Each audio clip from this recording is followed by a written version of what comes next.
Hello everyone, in today's video I'll show you on how you can change the wall line count in the Elegoo Slicer. So basically, in order to do this, you just want to navigate through inside strength, and there's going to be the walls option.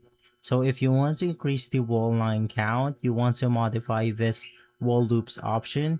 This is basically the number of walls per layer. So let's go ahead and increase it into something like 5.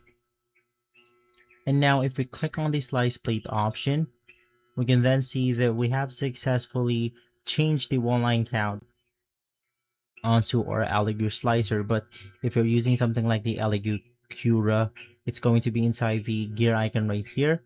You then want to look for the wall line count, and from there, you are simply good to go. Once again, just head over to Global, Strength, and it's going to be this option right here. And so guys, if this video has been helpful, leave a like, subscribe, and follow us for more videos like this. Thanks for watching.